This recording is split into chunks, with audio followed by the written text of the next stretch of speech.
ข้อมูลจากเว็บไซต์ New York Times นะครับได้มีการระบุนะครับเกี่ยวกับเรื่องของการดื่มกาแฟนะครับ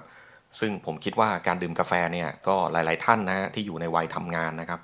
ก็น่าที่จะดื่มกันนะครับแต่ก็แน่นอนฮะมันก็มีบางท่านที่ไม่ได้ดื่มนะครับในเว็บไซต์ New York Times นะฮะได้มีการระบุนะครับว่า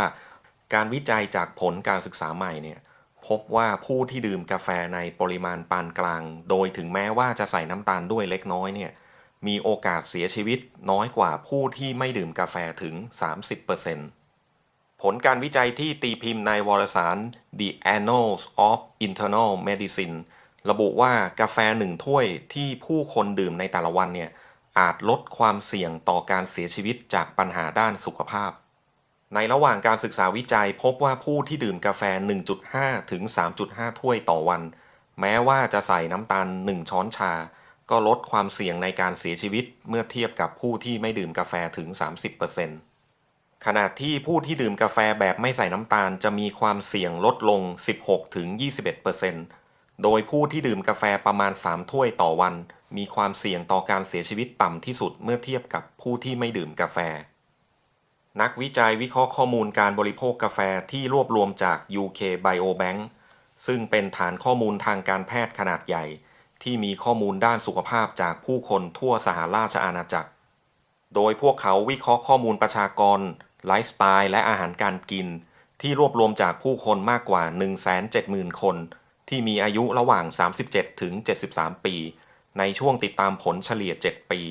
พบว่าผู้ที่ดื่มกาแฟทั้งแบบที่มีคาเฟอีนและไม่มีคาเฟอีนมีความเสี่ยงต่อการเสียชีวิตต่ำกว่าผู้ที่ไม่ดื่มกาแฟแต่ข้อมูลไม่สามารถสรุปได้สำหรับผู้ที่ดื่มกาแฟแบบที่ใช้สารให้ความหวานเทียมดรคริสติน่าวีรองศาสตราจารย์ด้านการแพทย์แห่งโรงเรียนแพทย์ฮาร์วาร์ดและรองบรรณาธิการวารสารวิทยาศาสตร์ที่ตีพิมพ์ผลการศึกษาครั้งนี้กล่าวว่ามันเป็นเรื่องใหญ่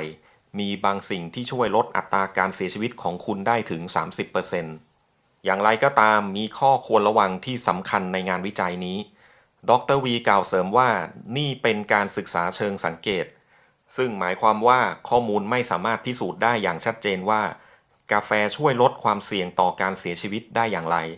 อาจมีปัจจัยด้านไลฟ์สไตล์อื่นๆที่ส่งผลให้ความเสี่ยงลดลงในกลุ่มของผู้ที่ดื่มกาแฟเช่นการกินอาหารเพื่อสุขภาพหรือการออกกำลังกายอย่างสม่ำเสมอจำนวนเฉลี่ยของน้ำตาลที่เติมเพื่อให้ความหวานกับกาแฟ1 ถ้วยสำหรับการศึกษาวิจัยนี้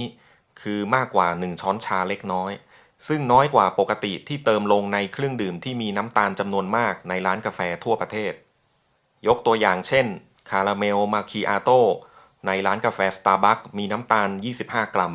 ซึ่งมากกว่ากาแฟรสหวานประมาณ5 เท่าจากการศึกษาวิจัยดรเอริกโกเบิร์ตรองศาสตราจารย์ด้านการแพทย์ของ NYU กล่าวว่าประโยชน์จากการดื่มกาแฟอาจจะลดลงหากผู้ดื่มกาแฟเลือกที่จะดื่มลาเต้เฟรปปูชิโน่ซุปเปอร์มอคค่าวิปปิ้งซึ่งเครื่องดื่มเหล่านี้จะมีแคลอรี่และไขมันสูงการศึกษาใหม่นี้เป็นงานวิจัยล่าสุดที่แสดงให้เห็นถึงประโยชน์ของกาแฟซึ่งเชื่อมโยงกับการลดความเสี่ยงของโรคพาร์กินสันโรคหัวใจเบาหวานชนิดที่2มะเร็งตับและต่อมลูกหมากและปัญหาสุขภาพอื่นๆดรโกเบิร์ตระบุว่านักวิทยาศาสตร์ไม่รู้แน่ชัดว่าอะไรที่ทำให้กาแฟมีประโยชน์แต่คำตอบอาจอยู่ที่คุณสมบัติของสารต้านอนุมูลอิสระซึ่งเมล็ดกาแฟมีสารต้านอนุมูลอิสระในปริมาณสูงจึงสามารถป้องกันหรือชะลอความเสียหายของเซลล์ได้เบธซีเซอร์โวนีนักโภชนาการของคีฟแลนด์คลินิกในรัฐโอไฮโอกล่าวว่าอนุมูลอิสระก่อให้เกิดความเสียหายต่อเซลล์เมื่อเวลาผ่านไปการสะสมของอนุมูลอิสระสามารถเพิ่มการอักเสบในร่างกายซึ่งอาจจะทำให้เกิดคราบพลักที่เกี่ยวข้องกับโรคหัวใจได้นักโภชนาการจึงแนะนำให้บริโภคอาหารและเครื่องดื่มที่อุดมไปด้วยสารต้านอนุมูลอิสระนอกจากนี้ยังมีความเป็นไปได้ที่นักดื่มกาแฟมักจะเลือกทางเลือกที่ดีต่อสุขภาพโดยทั่วไปพวกเขาอาจเลือกการชงแบบเย็นหรือกาแฟดริปสักถ้วยหนึ่งแทนแหล่งคาเฟอีนอื่นที่ไม่ดีต่อสุขภาพเช่นเครื่องดื่มชูกำลังหรือโซดาดรโกเบิร์กกล่าวเสริมว่าเครื่องดื่มประเภทน้ำอัดลมหรือเครื่องดื่มประเภทชูกำลังจะมีน้ำตาลมากกว่าเมื่อเทียบกับกาแฟซึ่งเป็นเครื่องดื่มที่ไม่ผ่านการแปรรูปโดยทั่วไป